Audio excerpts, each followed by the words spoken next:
Welcome to Behind the Paranormal with Paul and Ben Eno.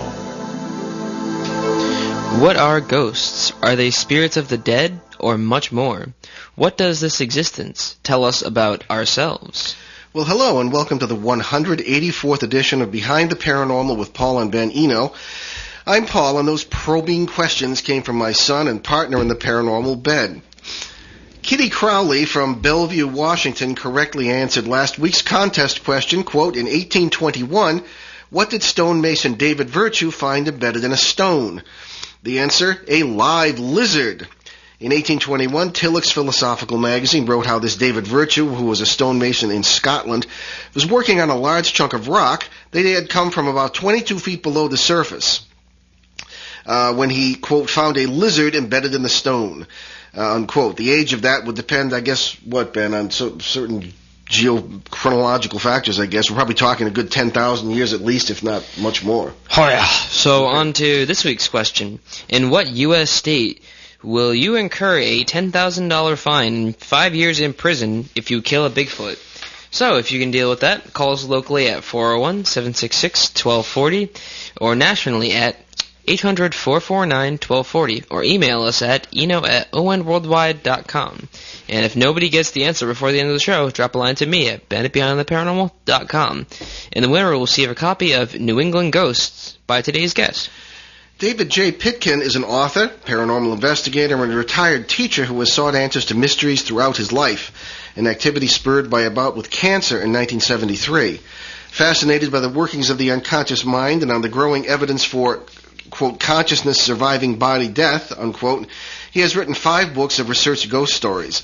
He studied dream analysis with Dr. Montague Ullman, whom I also knew, and believes that dreams of the deceased are often genuine contact experiences. Mr. Pitkin lectures widely on parapsychology themes, including ghost stories and near-death experiences. He is the author of Spiritual Numerology, Caring for Number 1, Ghosts of the Northeast, which has sold over 23,000 copies, Haunted Saratoga County, New York. I should say Haunted Saratoga County, which is in New York. New York State Ghosts in 2 volumes, and has just released New England Ghosts. He also was a novelist and a semi-professional storyteller. He is a frequent guest on radio and TV. David holds bachelor's and master's degrees in social studies and education from SUNY Albany and a master's in counseling psychology from Goddard College in Plainfield, Vermont.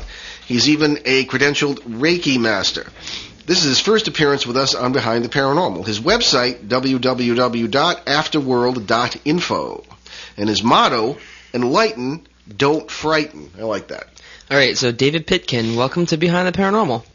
Thank you very much. That was such a good intro. I can't wait to hear what this guy's going to say. Was it accurate? Sometimes we have old information. No, you got it all. Very good. Okay, well, Ben, go ahead. You give us our call-in numbers All today. right, so let me just remind everybody what our call-in numbers are today. 401-766-1240 locally and 800-449-1240 from anywhere else in the U.S. And our email is eno@owenworldwide.com. So, Mr. Pitkin, let's start at the beginning. In your opinion, what is a ghost? Well, a ghost, short definition, I believe to be the remnant of consciousness and energy that used to inhabit a living human body. That's the short definition. All right. All right, so do you believe most of us will become ghosts when we die? Yes, I do. I think, and again, when we say the word ghost, I think one of the first things we have to do is to get rid of our images of Casper and even some of the more horrible imagery from Sci-Fi Channel and some of these others, and to think of this energy being the real person, the energy that powered a real human body much like ours at one time. And when the body dies and this energy extracts itself, the consciousness, the memories go with it, and we all, just to stay alive, I think, and to function, we've had to become very invested in the material world. This is a world of places and relationships and possessions, and some of these are more easily released than others. I think in terms of human relationships, some of the most deep and difficult to let go of ties are there. So there must be a period, as I do believe we are all eternal creatures, all part of a one great power, and we're on our journey to try to get back into that power. It takes a while then to withdraw from this, let's call it an ego structure that we had as a living human being. In other words, I am David Pitkin, but that's not all of me. That's just a small fragment. So simply letting that be laid aside now, and all my hopes and dreams and treasures and everything that were important to David Pitkin, I have to be able to lay these aside and look forward. And that's not that easy to do. I think each person, it's almost like if you know people who work for a corporation and they are moving on to a new job, and management has them do an exit interview. In other words, what did you like best, what didn't you like best, and so on.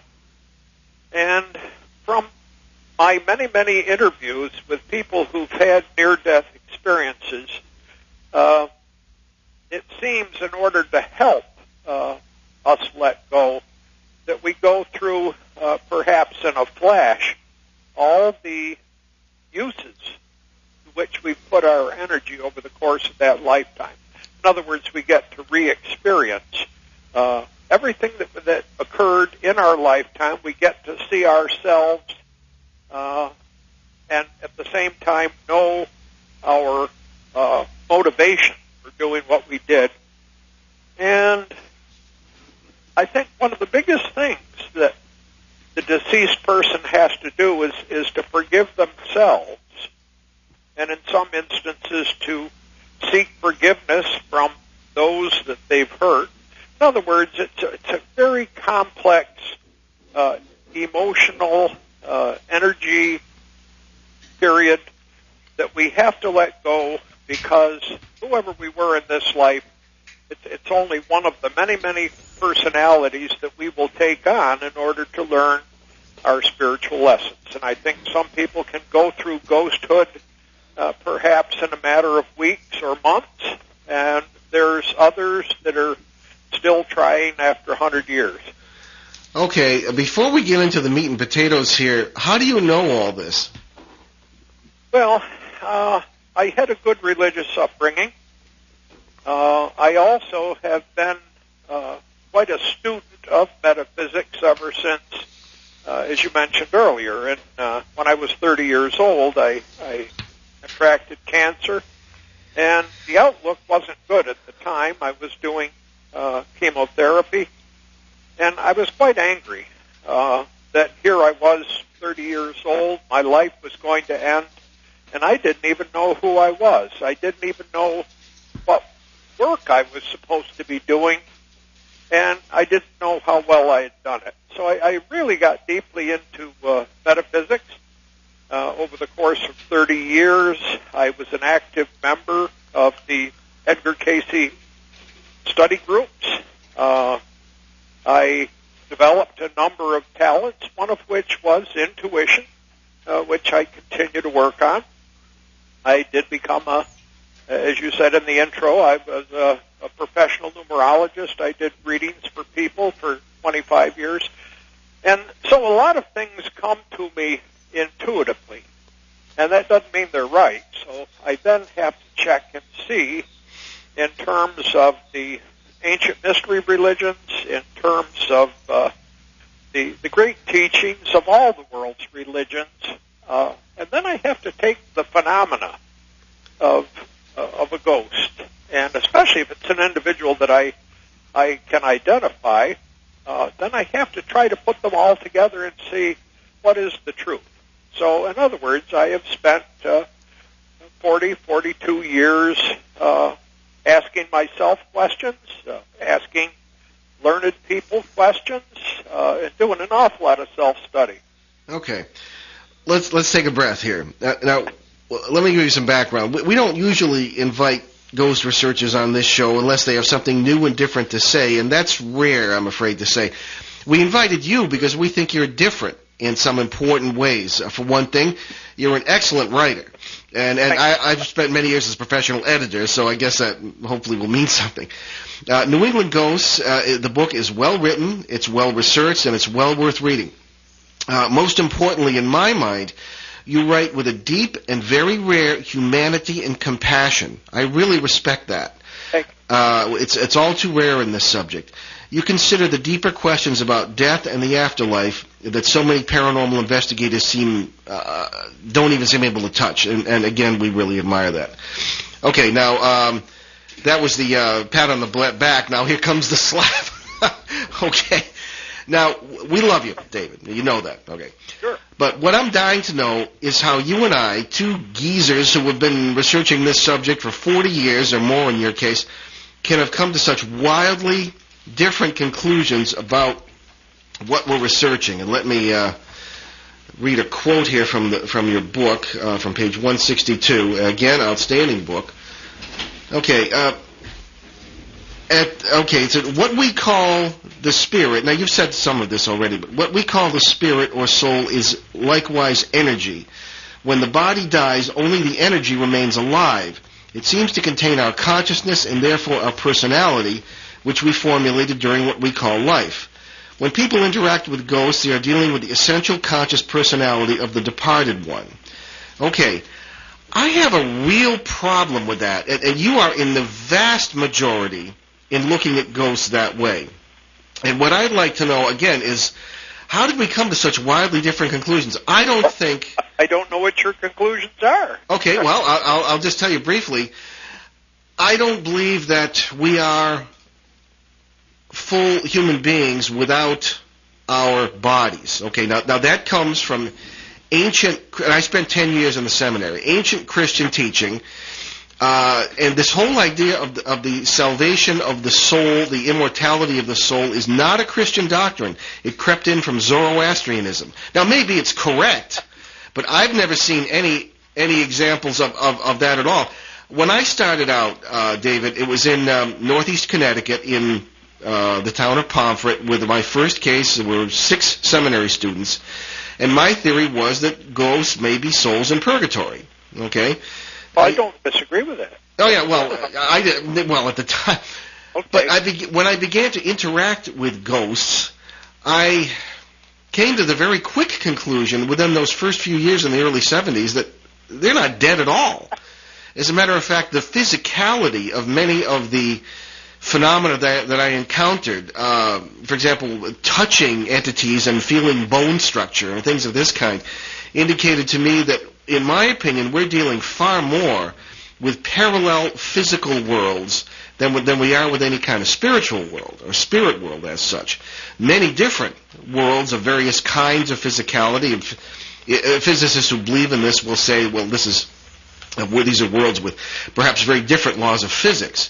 So my conclusion to what ghosts are very early on, and especially with some cases in which we were dealing with, haunted, disappearing time, people who were still alive haunting houses and living somewhere else. Things like that really got me wondering that maybe this is correct. Maybe we're not dealing with a spirit world. Maybe we're dealing with interactive, parallel worlds.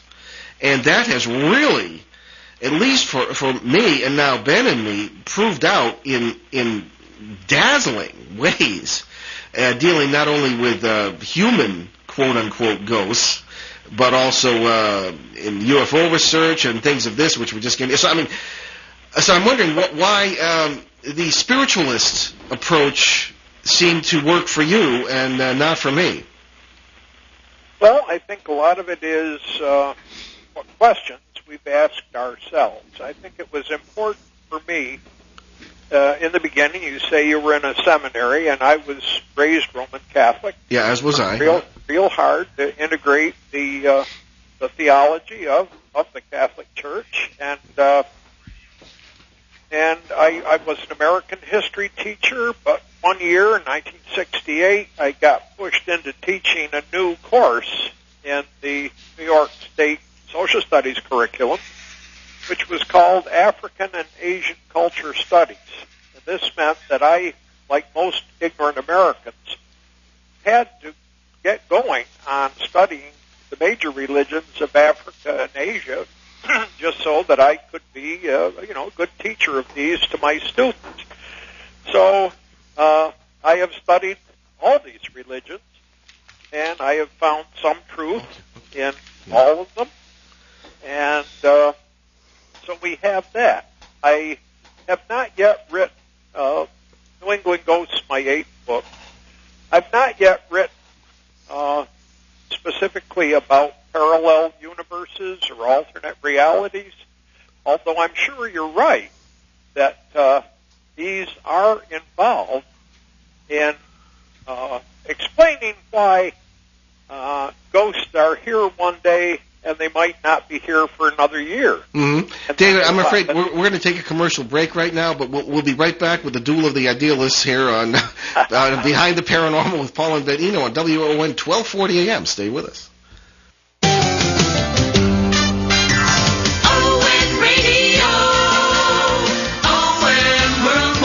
Hello, everyone. My name is Bill Bruno, and I would like you to join me and my friends every Sunday afternoon from 1 to 4, because the oldies are back on WOON. The Memory Lane Show, every Sunday afternoon from 1 to 4. Tell your friends that the oldies are back on WOON. ON Radio, ON Worldwide. Saludos amigos, this is Vic Ramos. I'm just stopping in to tell you about my new program on this station called That Bilingual Show. See, you heard me right, it's a bilingual show and it's live en vivo on Friday evenings from 6 p.m. to 7 p.m. with everything from salsa to Sinatra. It's me and That Bilingual Show right here on 1240 WOON Radio. ON Radio, ON Worldwide. Okay, and we're back Behind the Paranormal with Paul and Benino, our New England Drive Time show. You got to forgive me, I'm a little under the weather tonight, folks. Yeah. But David, if I bite your head off, it's not intentional. Okay. Oh, that's okay. I've been beheaded in other lives. Oh, yeah, well, as have I. Well, that's an interesting statement. Do you believe in reincarnation? Sure. Well, then why are there so many old ghosts? Although you did, I guess, kind of touch on that. Well, I don't think that we find too many ghosts that are 200 years old. Once in a while on battlefields, we run into revolutionary soldiers. When I visited Fort Griswold down on the Connecticut coast, down at Groton, I believe that I had conversations with individuals who were there at least for the time of my visit. But generally, the active ghosts, the ones that people see as apparitions, or they will hear their voices, or where there's some active movement of objects, interruption of electrical currents, things like this. These, in general, I think, date from somewhere in the last 120 to 150 years. I think those who have been working out, now you mentioned the name purgatory, but if we think of it not as a proper noun, but just as a place where people purge themselves of the ties and the regrets and the shame and blame of a lifetime, I think that lies in there. Yeah, there are always reasons for these beliefs, you know. Ben has a question. Yeah. All right, so have you ever run into negative entities? Oh, yeah. Yes. Then what is your opinion on these negative entities? Well, I like it the way my friend Betty says, David, if somebody is an SOB in life, dying doesn't change a thing. They're going to be a dead SOB. So you still think they're human? Well, again, what's your definition of human? Your definition seems to be that you have to be in a body of some sort, whether it's an astral body or whatever. In other words, your electric, your energy consciousness has to be in some structure. But I tend to think of the term human referring more to people in a flesh body. But I think that as a spirit, we are just as much alive. And in fact, many ghosts are personalities that have passed over, their physical body has died, and they notice almost no change at all. They're still conscious, and this is why they would try to contact the living. They might do things like turn lights off and on, open and close doors, hide our car keys, etc., just trying to get a second opinion that, yeah, I'm still alive. Or they may want to let loved ones know they're still here, too. Well, we've often found that in cases, I developed the early belief that nothing in the paranormal is what it appears to be. I rejected, what we're talking about here is known in philosophy as phenomenalism. In other words, it's the entity is everything, and the body or the matter doesn't really mean anything at all. I just don't accept that. Again, why do we see these ghosts, in some cases, wearing clothes? I myself witnessed driving ox carts. You'd hear the wooden wheels and the hoof beats and things of this kind. The famous archetypes, the ghost in the checkered shirt, I've run into him more than once. A little girl with flowers in her hair. Why are they so physical if they're just spirits? Some are. I mean, it's energy. It's just stepped down, that's all. And this is why we tend to encounter ghosts more often at night. Well, they're there 24/7, but we tend to encounter them more in the quiet hours, perhaps in dreams or when we're out in a building late at night. The house energy is turned off because I think they're very subtle energies, but it's a real energy. It contains the consciousness, and so that, but it's more when there's not so much. Think of it in terms of interference on a radio channel. We know about that. Yeah. So they seem to have ghosts in general. I mean, there's many kinds of ghosts, but the classical ghost seems to have some control over the garments they wear. If the garment, for example, plays an important part in their identity, I think many of them want to show themselves to us and can put on a symbolic outfit. Many times they will show themselves in the garment they were wearing when they were buried. But sometimes, for example, I had an interesting story from eastern New York State. The house had been in the Hall family for almost 200 years and had only recently been rented to the first tenants. And the teenage girl had fallen asleep in the living room one night. She awoke around midnight and found the light in the dining room across the way was turned on, and there was a man wearing a World War I uniform, Army uniform, pushing himself around in a wheelchair. And she couldn't believe this. How did a stranger get in her house? And she blinked. And in that short time, the light was off, the room was empty. And, of course, the parents worried about the girl's sanity, but they were having some other difficulties in the house. So they got in touch with me, and, of course, having been an American history teacher, I know how to do research. And my first questions were, well, who was it? Because this man wasn't from her family, he must be a Hall, or the likelihood is he was a member of the Hall family. So I went over to Albany to the New York State Military Archives and asked, was there anyone by the name of Hall from Hall Road in the town of Pittstown who served in World War I? And the answer came up, yes. We got just one guy. His name is, I think the name was Victor Hall. And he served in World War I. I said, where'd he die? And he said, we don't have it here on the records. He didn't die in action. Well, so good. Okay. So he lived through the war. And so then I came back to the town historian and said, what do you know about a guy named Victor Hall, lived on Hall Road? And the town historian, an old lady, kind of sniffed and said, oh, that one. She said, well, he came back from France And then he went up into Vermont and married a Vermont girl and beat her up so badly she almost died. And he did 20 years in Windsor prison for attempted murder. When he was released, he came back to Pittstown. He only lived about another year and he died. So this would be, I think, my analysis was, this is kind of a purgatory effect. This guy's sitting there, he's done his life review, he's seen the good things he's done, he's seen the bad things. In fact, his wife was probably one of the other characters in the house. Many times at night, the parents would go up and down the stairs and believe that they saw a woman with broken legs on the stairs. So she might be there with him for whatever reason. Well, But it's like he's saying to himself, look, I did this bad stuff, but I did something good. You know, I served my country. That's how he wanted to show himself to this girl. How deeply do you look into these cases? How much time do you spend on them? Well, every one is different.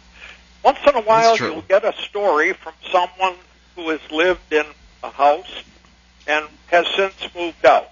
And they will give you a pretty vivid... And I'm also surprised at the number of people who actually go do their own historical research, which then I have to try to confirm. So if it's a house that still standing and may have new occupants, then you get in touch with the new occupants when you can. And sometimes you run into some very surly people who will not let you in. They will not talk to you, which generally says to me that whoever it is still there. So we take a look at the former occupants' experiences and try to analyze those because, as you've read my book, you understand I'm still trying to be a teacher. Oh, yeah. For people who are living in fear. And but there's so many different kinds of ghosts. They show so many different personalities. Well, let me ask you this, not to interrupt, sorry, but That's okay. how do you know it's really them? One of the earliest things I found out was that you can't trust these things, and you can't assume that they're doing a number of things. For example, we've been through the clothes thing. I still don't think that's a good. I don't think the answer is good enough that most people believe. And secondly, there are issues where something very often we find will pretend to be someone, even appear as someone, and not be that person, to be some non-human entity, of which there are myriads out there. That's a problem. As far as the issue of ghosts, people seem to assume that when they, quote, pass over, they automatically know everything. That doesn't seem to be the case at all. Right, and that they can appear to be what they want to be. I mean, I don't buy any of that because we found it in. We spend years on cases. We very often find this thing just isn't true. And history, the thing could be happening in a world that just isn't part of our consciousness, and it may or may not be in the history books, or it may be taking place in the future.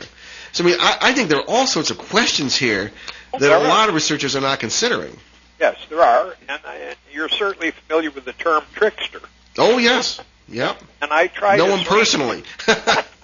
I try to speak especially to young people because most of my teaching career I dealt with 14, 16-year-olds, and I need to tell you the great number of people in that age group that will go out and do Ouija boards without any forethought, just looking for kicks. Yep. And you run into some horrible behavior on the part of people in their later teens who watch some of the television ghost hunting shows, and they go out and try to emulate this, and they do some terrible things because they will get. I mean, they want to do it, but they're scared, and so they'll smoke a couple joints and maybe share a 6-pack just to get themselves ready to go in, without realizing that they have, by the consumption of these substances, they've left themselves pretty unprotected against any of these negative spirits who were bullies, who were manipulators, who were liars, who were cheats. That's very hard. If they're still trying to do that, they're not going anywhere. So I'm sorry. They've not seen the white light. And even if they did, they've ignored it. They just not gone into the light. What is the white? I'm sorry. Well, I'm sorry. I was going to ask you what is the white light? Because we probably have a different experience of that too. Yeah. Well, it's in my understanding, the white light is perfect truth. And perfect truth. Okay. Perfect truth, yes. And others would say, well, it's the light of God. And every one of the near-death experiencers that I have interviewed have all seen that light. They've all gone into it, and for various reasons have come back, either voluntarily or they were sent back. And so let's just say the white light is the final termination of this life experience. Okay. And well, you might call it forgiveness or whatever term you want to use, but these particular bad guys are in no way ready. They're still trying to live out their ego of the body life. They're still trying to, and many of them are looking to get back into a living body. And I'm sure you've run into cases where people seem quite clearly possessed. They might show personality disorders, but these are people who picked up a real bad spirit. Yeah, well, I do have experience with that. I wish I didn't, but it exists. Oh yeah, well it does. I think we would interpret it very differently, but it certainly does exist. In our experience, the white light, and we believe we have actual photographs of this, is the electromagnetic plasma created around world boundaries. We have photographs of boundaries? I'm sorry? Around what kind of boundaries? World boundaries, parallel world boundaries. Uh-huh. And that we never, we don't even approach it like going into the light. I mean, that could be extraordinarily dangerous. On the other side could be a hellish world. On the other could be a world which is much better than what they've got. It's just, again, we interpret it very, very differently. We have photographs, we believe, of world boundaries, this light, very brilliant, going through and separating two rooms that are apparently in the same house but are very different, and two different worlds. I mean, this again, we have wildly different experiences and opinions on this. So do you believe, another thing I kind of have a problem with is all ghosts being human or having been human. I mean, we don't run into that at all. That was a question I was going to ask you, because you've talked about disembodied personalities, and some of these can be, and I'm trying to talk to you and the listening audience in terms of my own experience. Sure. And one of the things I do, which I think all ghost hunters must do if they're at all interested in spiritual instead of just phenomena, I think you have to ask protection from whatever's the highest power you know. Now, I surround myself with white light before I go into any place that may or may not have a spirit. It's not that hard to do. But no, we do the same that thing. I truly believe I'm protected from becoming possessed or being hurt in any way. That's my faith. Yeah. But I do not believe that all of these characters, I'm sure you're familiar with the term elementals. Oh, yeah. And these are supposed to be creatures, consciousness, active consciousness, that may never have been in a physical body since what we know as the universe, or all creation, began. And that some of these have been labeled as devils or demons or evil spirits or whatever. They will not be drawn to me, I believe, because of the precautions I take when I go out. Above everything else, bottom line in all my books, I'm trying to say to people, life goes on, love goes on. I deal Yes. with many, because my counseling psych degree was in grief counseling. And so I do try to give people courage to accept the loss and to deal with it. and to realize that the love that you have for any one person can't help but bring you back into their presence at some time in the future, in a future life, or in what people call paradise or heaven. That draws you there. So my experience with elementals is absolutely zero. But I've heard people talk, learned people who've done some work. I've had no experience with them. The negative energy consciousness, I've had very little experience with that for the reasons I just explained. But I have interviewed people. I've traveled through their houses and certainly feel that there is energy there, although whether it's positive or negative, I can't tell. But there are some bad ones out there that in many cases you do historical research on the property.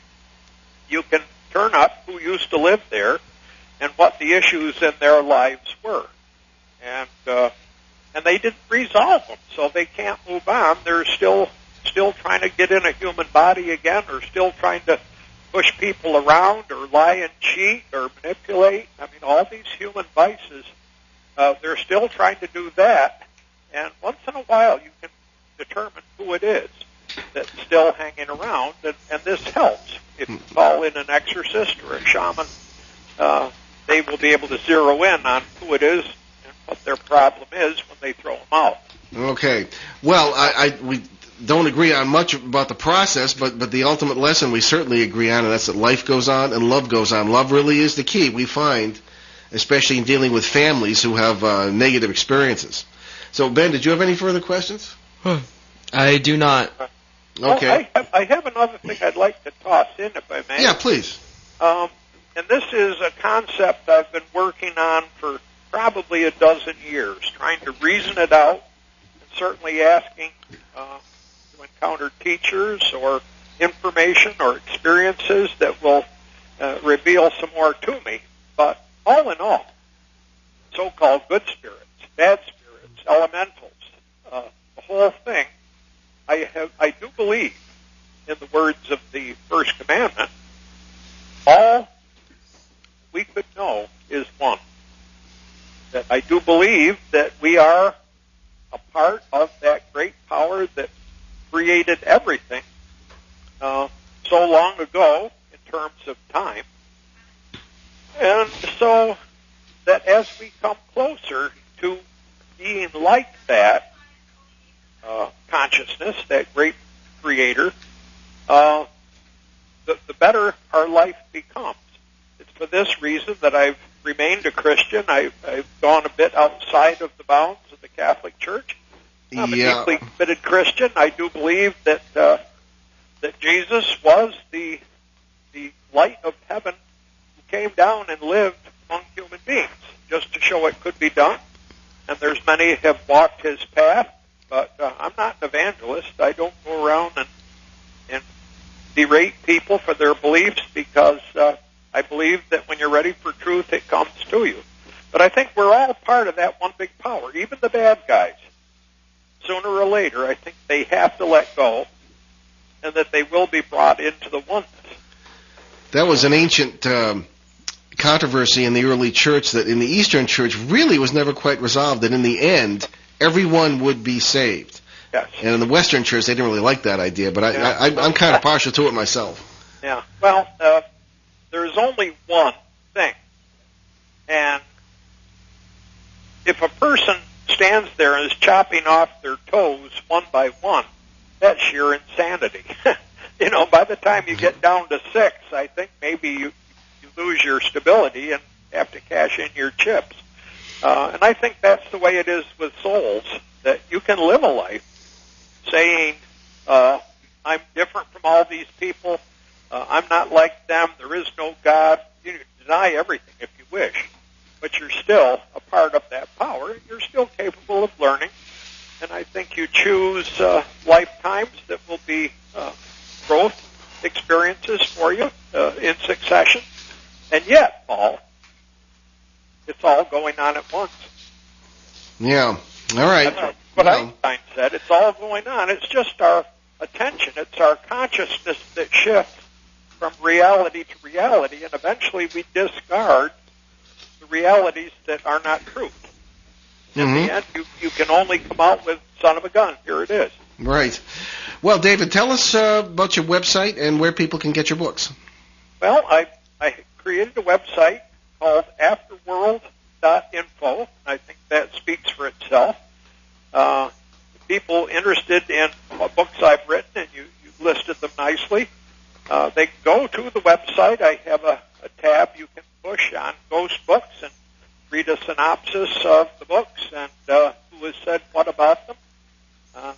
I also have a couple pages on there for people who think they'd like to be ghost hunters.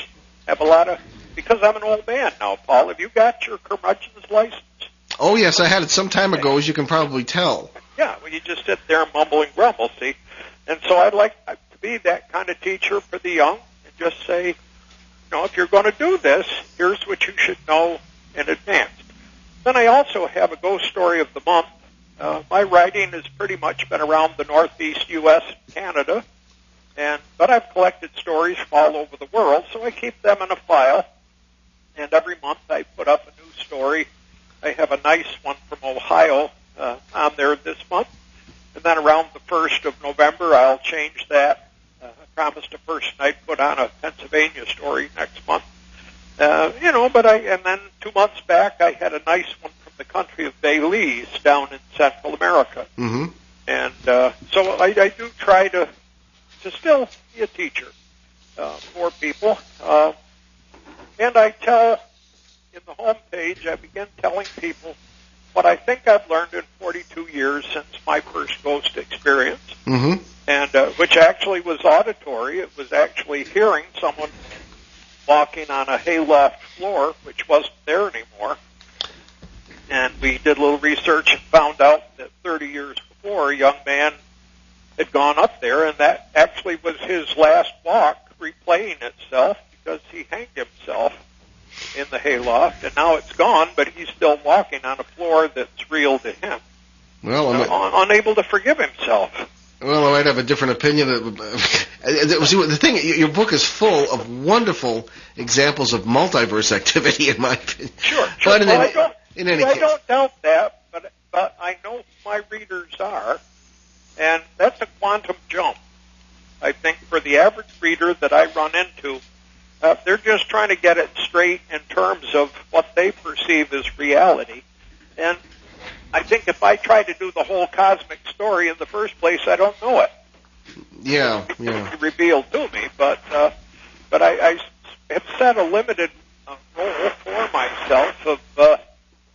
My voice has told me that I'm a bridge person, and that my job is just to get them from here to there. Well, very good. Well, again, it's an excellent book, New England Ghosts. David J. Pitkin, our guest today, author of New England Ghosts, just released, and it's well worth reading. And David, on my website. The website, please. Yes. Yep. Afterworld.info, and I don't charge sales tax, and I don't charge for shipping. So. Well, sounds good to me. David, thank you for a very interesting conversation, and keep up the good fight. Thank you very much, and you're a legend to me, Paul. I've heard about you for many years, so I'm glad we get to talk. Well, I hope we'll talk again soon. Thank you very much. Okay. Bye-bye. Have a great night. You too. Okay, folks, we're going to take a very brief commercial break here, and then we're going to come back with one or two emails and our announcements. Behind the Paranormal with Paul and Ben Eno, WOON 1240 AM. Be right back.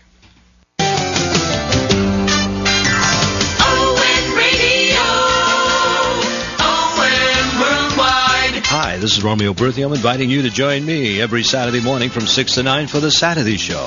This all-request program includes music, news, sports, weather, and all sorts of community announcements. And what a great way to start your weekend. Join me this Saturday morning. ON Radio, ON Worldwide. ON Radio, ON Worldwide. Hi, this is Russ Gorman. If you're wondering what the stars have in store for you, be sure to join me for Russ Gorman on Astrology right here on ON 1240, Monday through Thursday mornings at 10:30 on ON 1240. Local radio at its best. ON Radio. ON Worldwide. Okay, we're back behind the paranormal with Paul and Ben Eno, and we're going to wrap up the show here pretty soon. We've got time for one or two emails. And this one is from Michael Flynn in Fresno, California. And Michael asks, All right, so what's the specific website where I can see the hooded shadow photo? all right, Michael and about 4,000 other people asked that, which is why I decided to answer it. A lot of the photos we refer to on this show, including the ones this evening of what we believe is the light or the world boundaries dividing worlds from one another, are on newenglandghosts.com. That's our main research website and case website. And there's a link there from behindtheparanormal.com. But if you go to newenglandghosts.com, there's a link to meet some New England ghosts, and then each state is listed, and you can pick the ghosts of Connecticut. That will be the one for the ones we referred to tonight. And for the hooded figure behind the gentleman in the haunted policeman case that Ben and I were talking about recently, that's on the Ghosts of Vermont page. So look at each one, and again, we are very careful with photographs. I don't trust them myself. I learned photography at your parents' expense in the U.S. Coast Guard. Nevertheless, that doesn't mean we don't use another expert to look at these things. And when we put them on the site, we believe they are possibly anomalous and possibly paranormal. So that's a necessary disclaimer. Here's a good one. This is not from the person did not put his or her name, but asks an interesting question. All right. If time doesn't exist, explain rust. Okay, I can see some farmer out in Kansas writing that or something. But it's a good question. First of all, it's very frustrating at times to speak out of the viewpoint that Ben and I have, because it's not like, we don't think like most people think. We don't think in a Western. We don't think about rust very often either. Well, rust is. Well, actually, no, I do, because the bottom of my car is rusting out. Yeah. Okay, you walked right into that one. But in any case, rust is a sort of plant, all right, phenomenon. And I have never said on any show that time does not exist. I say time as we understand it does not exist. Einstein said the same thing in his theories of relativity, because what we're saying is that time is a function of our consciousness. Sure, it exists, but it doesn't exist as a linear, objective fact. You notice, well, you've mentioned that sometimes you very much like the college you're in. You're at CCRI, and the classes go quickly because, it doesn't feel like I'm in college. Yeah. It doesn't feel like I'm in school, because I'm just like, I've been in class for 2.5 hours. Feels like it's been 5 minutes. Yeah, psychological time. So time exists, and rust exists, but it exists as a function of not rust, but time exists as a function of our consciousness. So I'm sure that was a bit of a rhetorical question from probably one of our maybe coast-to-coast listeners. Anyway, and there are just hundreds of emails here that we're trying to get through. Take a picture of them. Well, we are. That we're going to have to be. We're doing a special show, 2 special shows, one on CBS and one here, just to answer emails. We usually do that every once in a while. So, okay, I guess we can begin to just do our announcements here. We're very happy to tell you that we're going to be on, if you're interested in hearing my annual appearance on Coffee Ann, which is the morning show on this station. It is the oldest continuously operating radio talk show in America. Is that correct? The longest running panel discussion show. The longest running panel discussion show in American radio history. So I'll be on the 29th, which is Friday, my annual Halloween appearance at the behest of the authorities of the station. And everybody wants ghost stories, but I'll probably, whatever. You check it out. There'll be podcasts of it on there for a while. So, let's see, where are we going here? All right, now check our website, behindtheparanormal.com, which will give you all sorts of information about our guests, past and future. You can also, if you want more info on the show, you can subscribe to our newsletter. Just go to the Get Our Newsletter link on behindtheparanormal.com. And next week, it's our October end of the month paranormal marathon. Beginning Sunday afternoon, Halloween, from 3 to 5 p.m. Eastern, noon to 3 to 5 Eastern, noon to 2 Pacific, with we're both under the weather here. I'm sorry. Yeah, with Return to Rendlesham 5, the 5th in our series on the shocking UFO events at the twin NATO bases in Suffolk, England in 1980. Yeah, we're going to be dealing with the skeptics.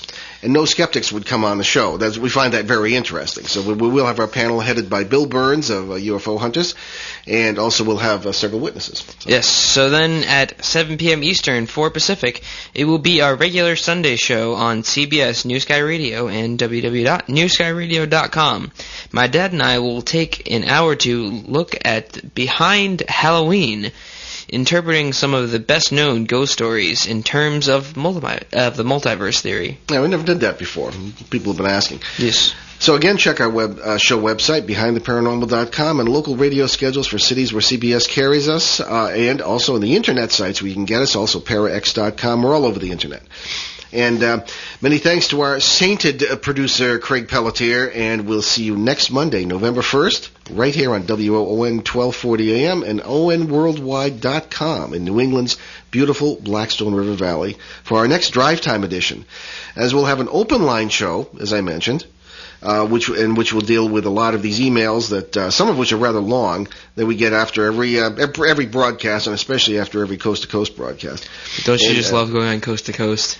That was I think it was so nice they gave you your own little bio page on the Coast to Coast site, and my understanding is you are the youngest person who's ever been on that show as a guest. That's what's up. Yeah. All right. As your girlfriend says, she's never seen anyone go so far by doing so little. Anyway, you deserve it. Well, it's because I don't really... why? I don't do anything. Well, you do plenty during cases. Oh, yeah. All right, so in the meantime, we leave you with a quote from my dad. May all that is good and holy, right and true, be yours. So stay with us on our cosmic journey. There we go. See you next time. Return to this radio frequency 167 hours from now.